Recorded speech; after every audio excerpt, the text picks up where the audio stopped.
NDTV देख रहे हैं आप। मैं अनिल ठाकुर। अलवर का एक होनहार छात्र पढ़ाई के लिए गया था रूस, लेकिन वहां उसकी रहस्यमयी हालात में मौत हो गई। परिवार को सूचना तो मिली, मगर हफ्ते बीत गए और बेटे का शव अब तक भारत नहीं लौटा।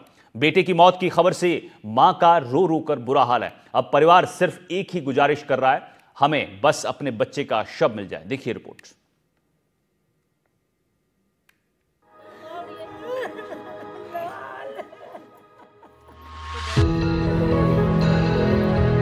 कि कल यहाँ आना पड़ेगा, आपको छात्रावास में आना पड़ेगा, नहीं तो उनसे स्पष्ट शब्दों में कह दो कि आप हमारे यहाँ इस क्षेत्र में घुसो।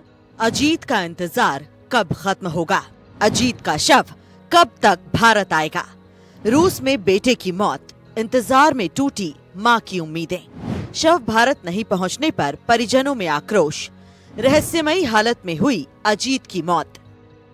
अलवर के कफनवाड़ा गांव के रहने वाले रूप सिंह चौधरी का बेटा अजीत चौधरी पढ़ाई के लिए रूस गया था। वो वहां मेडिकल कॉलेज में पढ़ाई कर रहा था, 3rd ईयर का स्टूडेंट था। लेकिन पिछले हफ्ते परिवार को फोन कर बताया गया कि उसकी मौत हो गई है। परिवार ने सोचा कि 2 दिन में शव भारत भेज दिया जाएगा, लेकिन अब 1 हफ्ता बीत चुका है। न कोई आधिकारिक जवाब मिला, न ही बेटे का शव भारत आया। माँ का रो रो कर बुरा हाल है। कह रही है, हमारे बेटे को बस एक बार देख ले। 8 दिन बाद भी अब तक शव भारत नहीं पहुंचने पर अलवर के लक्ष्मणगढ़ में परिवार ग्रामीणों के साथ धरने पर बैठ गया। इस दौरान लक्ष्मणगढ़ के बाजार और स्कूल कॉलेज भी बंद कराए गए। पुलिस बल भी मौके पर तैनात है। खाना आप खा नहीं रहे हैं, तबीयत आपकी बिगड़ रही है, जानकारी नहीं मिल पा रही? कुछ नहीं मिल रही, कोई जानकारी नहीं मिल रही। क्या मांग करते हो सरकार से?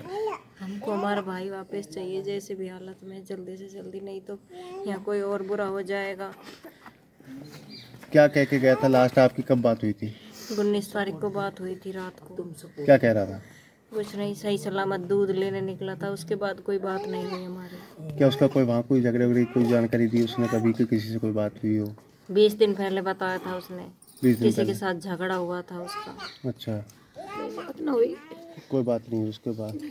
अब लगातार आपके परिवार के लोग प्रयास कर रहे हैं, सरकार से खूब मांग कर रहे हैं। क्या क्या कहना चाहोगे आप सरकार? बचाओ मेरे बेटो, किसी भी हालत में जो मेरे पास ले आओ तो वापस ले आए। इस पूरे मामले को लेकर परिवार ने सवाल उठाया है कि 8 दिन बाद भी शव का पोस्टमार्टम क्यों नहीं हो पाया। वहीं बेटे के शव का इंतजार कर रही मां की लगातार तबीयत बिगड़ती जा रही है। एमबीबीएस छात्र का शव अब तक गांव नहीं पहुंचा। 8 दिन बाद भी अजीत का शव भारत नहीं पहुंचा। लक्ष्मणगढ़ में परिवार ने ग्रामीणों के साथ धरना दिया। लक्ष्मणगढ़ के बाजार, स्कूल, कॉलेज बंद कराए गए। लक्ष्मणगढ़ में भारी पुलिस बल भी मौके पर तैनात है। भगत सिंह सर्किल पर ग्रामीणों ने धरना प्रदर्शन किया। ग्रामीणों ने रैली निकालकर एसडीएम को ज्ञापन सौंपा। रूस से छात्र का शव भारत नहीं पहुंचने पर गुस्सा। एमबीबीएस छात्र अजीत के शव को मिले 7 दिन हो गए। साल 2023 में एमबीबीएस की पढ़ाई करने गया था अजीत। अलवर पढ़ाया पहले 2 साल, फिर 3 साल सीकर पढ़ाया, फिर हुआ के बाद वहाँ रसिया खिंदाया। क्या बोला था? रशिया क्यों जा रहा है? क्या उम्मीद थी उसकी? क्या डॉक्टरी की उम्मीद थी, जो खेत बेच के पैसा दिया जब वहाँ खिंदाया। कितना पैसा लगा वहाँ? कितने, क्या फीस थी?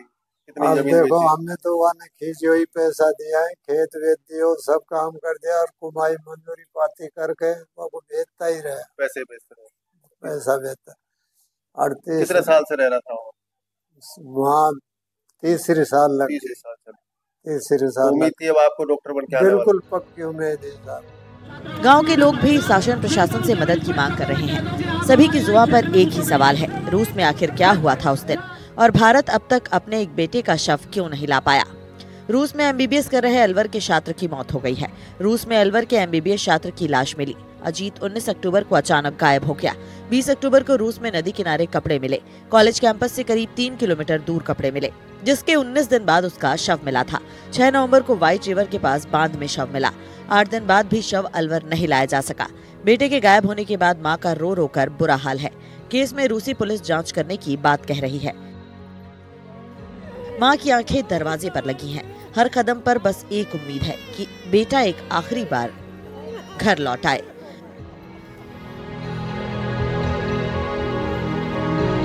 लक्ष्मणगढ़ के कफनवाड़ा गांव से एमबीबीएस करने रूस गए छात्र का 25 दिनों बाद भी शव अलवर नहीं पहुंचा है।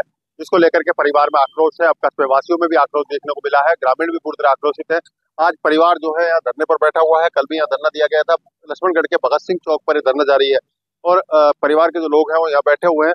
भूप जी, आज व्यापारियों ने भी समर्थन दिया है, परिवार के साथ जुड़े हैं, बाजार पूरी तरह बंद है। अब विरोध किस बात का है? क्या प्रशासन से बातचीत हुई? हमारी प्रशासन से अभी कोई बात नहीं है। हमें हमारी बॉडी का पोस्टमार्टम जल्द से जल्द करवा कर इंडिया भेजा जाए, हमारी यही मांग है। और तो मांग तो क्या रखें, हमें हमारी डेड बॉडी नहीं मिल रही, हम मांग क्या रखें? लगातार आप एमएससी के संपर्क में? एमएससी के भी कांटेक्ट में है, हम प्रेम भंडारी जी के भी कांटेक्ट में है। वो अपने अथक प्रयास कर रहे हैं, वो जितनी अपनी कोशिश कर रहे हैं, वो न्यूयॉर्क में बैठे हुए इतनी मेहनत कर रहे हैं कि यहाँ के हमारे जो नेता लोग हैं वो इस बात पर कोई ध्यान ही नहीं दे रहे हैं। प्रशासन कोई तालमेल ही नहीं है, यहाँ से कोई मतलब बोलते हैं तो अभी कोई इन्फॉर्मेशन ही नहीं है। बिल्कुल, यहाँ तमाम वो कस्बेवासी हैं, जो लोग हैं उनके परिचित हैं, उन्होंने अभी धरना शुरू किया है। और बाजार की स्थिति की बात करें तो आज पूरा जो बाजार है, कस्बा है, वो बंद नजर आ रहा है। बंद आने के साथ ही जो समर्थन व्यापारियों ने दिया है, इस व्यापारियों के समर्थन के साथ ही अब परिवार जो है धरने पर बैठा हुआ है और मांग की जा रही है कि जल्द से जल्द उस छात्र का शव यहाँ पहुंचे, जिसकी सूचना मृत होने की मिली थी।